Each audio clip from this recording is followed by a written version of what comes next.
पूरी और गहरी नींद न लेने से चौपट हो सकता है स्वास्थ्य।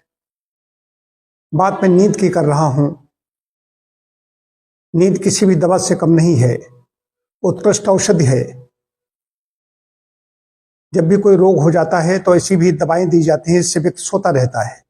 यदि व्यक्ति को नींद आ गई तो समझ लीजिए उसका रोग खत्म होने लगता है, और जिनको नींद अच्छी आती रहती है वो स्वस्थ बने रहते हैं, उनका स्वास्थ्य अच्छा बना रहता है, रोग उनसे दूर रहते हैं। आयुर्वेद में आहार, निद्रा और ब्रह्मचर्य 3 चीजें कही गई हैं। 3 पर स्वास्थ्य टिका हुआ है। 3 में से एक भी चीज गड़बड़ होती है तो समझ लीजिए गड़बड़ हो गया। तो नींद मुख्य चीज है। 8 घंटे हम में से कितने लोग हैं जो सो रहे हैं? कई लोग तो इसलिए नहीं सो पा रहे हैं कि उनको काम इतना ज्यादा होता है, कार्य अधिक है, नींद लगती है फिर भी नहीं सो पाते। मोबाइल पर भी कुछ लोग लगे रहते हैं, मोबाइल भी अब बीच में आ गया। तो मोबाइल पर लगा रहना अच्छी बात है, लेकिन कितनी देर तक लगे रहें? सोने के लिए जाते हैं तब भी उसी पर लगे हुए हैं। तो ये कहीं न कहीं आपके पूरी इम्यूनिटी को, हमारे मस्तिष्क को ये प्रभावित करेगी। मैं स्वयं अपनी बताऊं कि 8 घंटे से कम में मेरा काम नहीं होता। तो अच्छे स्वास्थ्य के लिए, स्वास्थ्य चौपट होने से बचाने के लिए गहरी नींद लेनी बहुत जरूरी है। अनिद्रा की बात मैंने कुछ दिनों पहले की थी। कुछ लोग अनिद्रा जिनको होती है, लेकिन जिनको अभी अनिद्रा नहीं है, नींद आ रही है लेकिन कम सो रहे हैं। मैं ऐसे कई लोगों को जानता हूं जो 4-5 घंटे सो पाते हैं। ऐसा क्या है? क्यों मतलब कि परेशान हो रहे हो? कोई बिजनेस में लगा हुआ है, कोई अपनी किसी चीज में लगा हुआ है। सोने में कटौती मत कीजिए। अगर नहीं सोएंगे तो सबसे पहली चीज है कि चिड़चिड़ापन आएगा, मानसिक हमारी क्षमता है, मानसिक स्वास्थ्य हमारा प्रभावित होगा, और शारीरिक स्वास्थ्य, पेट खराब हो जाएगा, हार्ट की हेल्थ है वो खराब हो जाएगी। शरीर में सूजन बढ़ती है। विशेष बात ये बताऊं कि नींद गहरी न लेने से शरीर में सूजन बढ़ती है, वजन बढ़ने लगता है और तमाम प्रकार की समस्याएं पैदा हो जाती हैं। तो गहरी नींद के लिए आए, इसके लिए अपना आहार विहार नियमित करें, व्यायाम जरूर करें।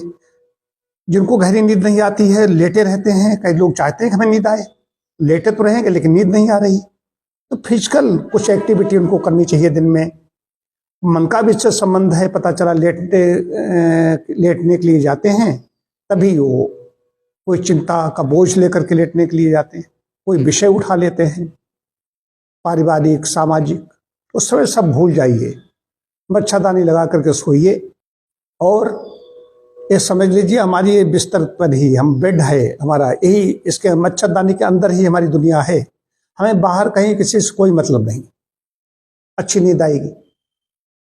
इसके साथ साथ में अच्छी नींद लाने के लिए 2 चीज, जिनको नींद अच्छी आती है वो सोएं, नहीं सो रहे हैं तो गलती पर है, और जिनको नींद नहीं आ रही है उनको समस्याएं तो ही हैं, इसलिए नींद नहीं आ रही, तो दूध का सेवन कर सकते हैं। दूध में जायफल मिला करके पी सकते हैं। रात का भोजन हल्का रखें। पता चला कि खाया और तुरंत लेट गए। पेट में बात विकार जब होता है, बात ज्यादा कुपित होता है, तब भी मन की चंचलता भी रहती है, तब भी शरीर मतलब कि आराम नहीं करता, ठीक तरीके से नींद नहीं आती। पित्त जिनका कुपित होता है उनको भी ठीक तरीके से नींद नहीं आती। मंदाग्नि है तब भी नींद ठीक तरीके से नहीं आती। तो पाचन और नींद का भी सीधा संबंध है। पाचन ठीक रहेगा, और ये भी नहीं पता चला खूब पेट भर के खा लिया तो सोने के लिए गए, वो भी ठीक नहीं है। कम खाएं, भूखे भी जा रहे हैं सोने के लिए, वो भी ठीक नहीं है। देर रात में खा करके सो रहे हैं, वो भी ठीक नहीं है। तो ठीक है आप स्वयं समझें कि सूर्यास्त के आसपास जो लोग देर रात में मान लीजिए कहीं बाहर से आ रहे हैं तो वो भी खाएं, तो हल्का खाएं, हल्का खा करके सो जाए। सुबह ज्यादा से ज्यादा खाएं, सुबह ज्यादा खाने में कोई समस्या नहीं है, उससे उनकी नींद अच्छी होगी, हाँ, और स्वास्थ्य अच्छा रहेगा। हम सब चाहते हैं कि हमारा स्वास्थ्य अच्छा रहे, लेकिन उसमें नींद की महत्वपूर्ण भूमिका है। तो स्वास्थ्य को चौपट होने से बचाने के लिए अच्छी और गहरी नींद होना चाहिए।